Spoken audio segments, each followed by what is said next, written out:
Record. All right, very good. All right. Well, so welcome to Rabbi Yitzi and Reverend Rick. No.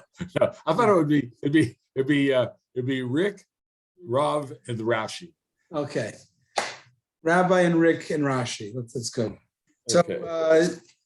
this is our test drive for doing a little podcast. We're talking about the Parsha of Yisro, which is a very important Parsha because in it contains the 10 commandments, so it's especially important. And the format will be, Rick will, he's been learning it this whole week, getting some questions, and we'll discuss the questions. So go for it. Anything that you noticed? So the first question I have, even though it is actually answered within the context of this beginning, but I want to hear your take on it. Why, first of all, Yitro is obviously Midian, and he's part of the Egyptians. Now the question becomes, why is he part of this? Other than why the conversion? Why is he part of? Why are we having a non-Jew sort of bring us to the point of revelation? It's kind of interesting why that happens. So it's an excellent question, and we've spoken before. Like the name of the parsha isn't just random. Like it's the first unique word in the first verse, so we made that the moniker. The commentaries say the name of the parsha is by divine providence, and it has to have the overarching theme of that portion. So you have a Torah portion that has many stories or episodes, but the name has to be the umbrella theme. Which in this case we ask the question, right? The name Yisro is like an ancillary character to the story. Okay, he's a guest on the show. The main thing this should have been called the 10 Commandments. Give it the name. It should have been called Dibrot or something like that. Why end up probably the most essential parsha in a way, because it has the 10 Commandments, has this sort of convert's name as it's the name of the film, So in very short, the Zohar, Kabbalah actually says that not only is Yisro not an ancillary character, the Torah could not have been given had not Yisro, or Yitro, depending on the pronunciation, Yisro come to convert and join the Jews. Meaning he's so important that had he not come along and joined and recognized God and Judaism, we would not have got the Torah, which the question is why? Why is this so important? Like there's no Yisro, we still would have had Egypt, left Egypt, plagues, Red Sea. But no, Yisro is like the final preparation before we can get the Torah. Did you read in that a little bit, Rick? Do you know? Yeah, absolutely. I did. So what did you say? The one of the questions sort of that leads from that question of Yitro is the question of, we were the third in line to receive or to be asked to accept the Torah. I thought that was fascinating that we think of ourselves as the chosen people, but I guess what it means really that we're the obligated people, right? And we're obligated to do what we're required, but yet we're the third, right? They ask others, and both those two say no, we can't abide by those rules. We need to defer at this point. So why were we third? Why weren't we first? I mean, the simple reason, that it's given is that God didn't want to give a excuse or I don't know the right word is, to make light of the Jews receiving the Torah and choosing to carry it if they didn't get a chance. He says, let's make it fair game. Let's give the other big nations of the time a chance. And if they, and then they can't claim, we would have taken the Torah. We would have been the chosen people. Here, take it, choose it for yourself. And they chose not to. So that's the simple reason. And what that actually means is God go to the nations. Did he call the Ishmaelites and say, counsel? I understand it is that it means on a spiritual domain, meaning everything in the physical, people, nations have an angel. They have a spiritual representation. And God went to that spiritual representative of those nations and offered it to them. And it means that their deep kishkes, their DNA said, no, this is not for us. We cannot commit ourselves to that. So that's the simple reason. It was just, the Jews were the only ones that got the opportunity. It's a monopoly. God wanted it not to be a monopoly. So if God predetermines, and we talked about this before about Beshert and things that were going to happen, right?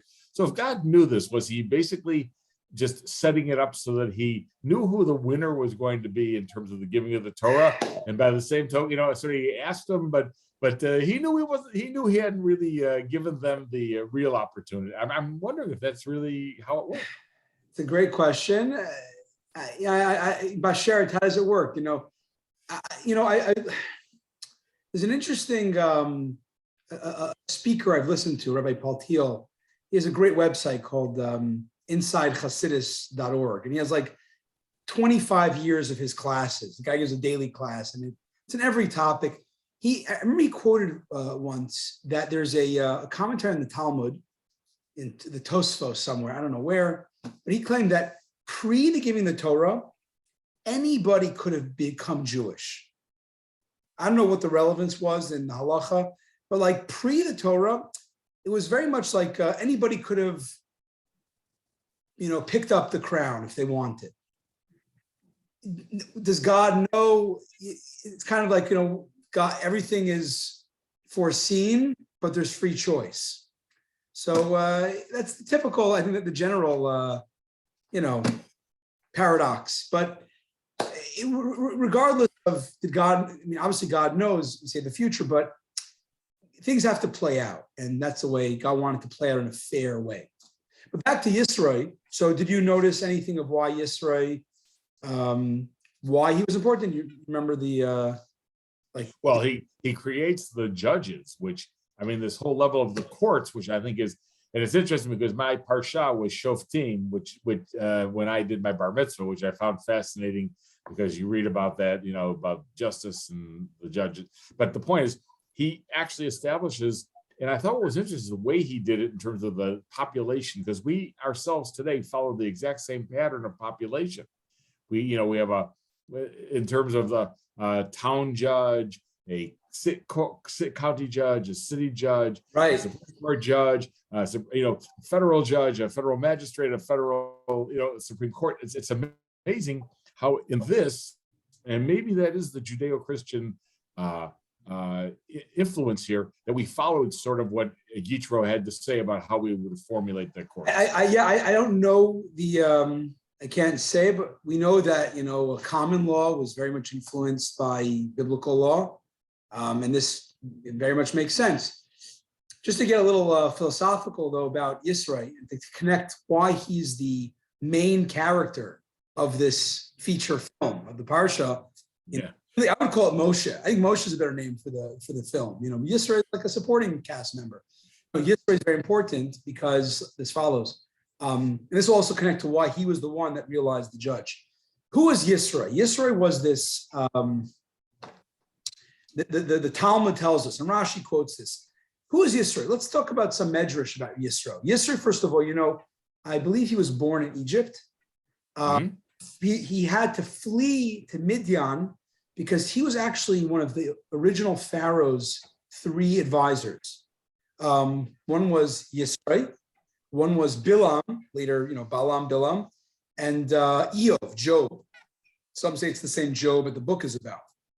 And Pharaoh actually asked them about his final solution, idea of throwing the boys into the Nile. And the Medrash records and says that Yisro protested, and therefore he had to flee for his life because Pharaoh, Hitler figure, didn't want to hear no. We're 80 years from the Wannsee conflict. Yeah. He didn't want to hear no. So Yisro had to flee for his life and ended up in Midian, becoming a leader there. Bilam, an anti-Semite, was yes, definitely throw them into the Nile. And Eov, Job, he abstained. He was silent. He didn't want to defend. He didn't want to get in trouble. He didn't protest either. It says actually because of their responses, God ultimately punished or gave them their results. Bilam was killed.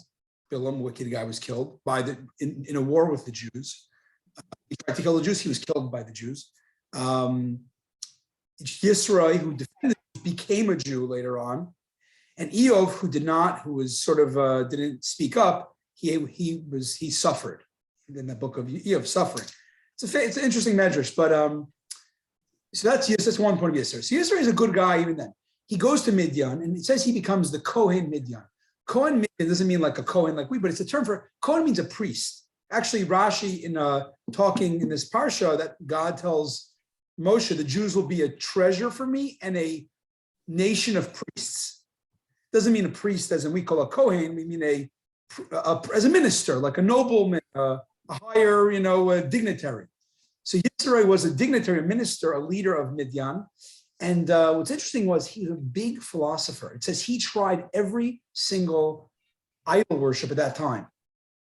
Every single, all idol worship. Like the sun, he tried the sun. He tried worshiping Venus. He tried worshiping dust. He was a big theologian, and he tried it all.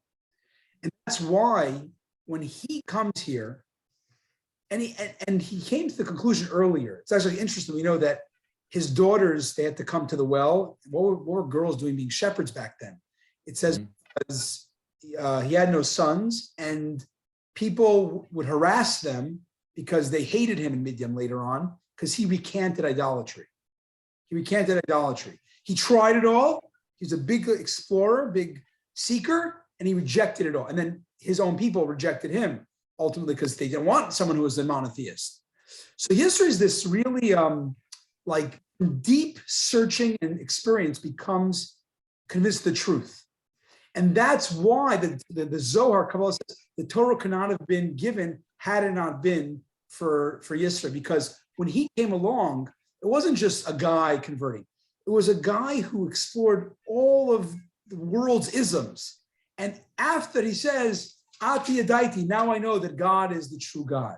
So it wasn't just him, it was what he brought along with him, which was really imagine if today Stephen Hawkins would come and say, God is true. It's like a real, it makes an influence in the world of academia, in the world of thinkers. And that's what he did.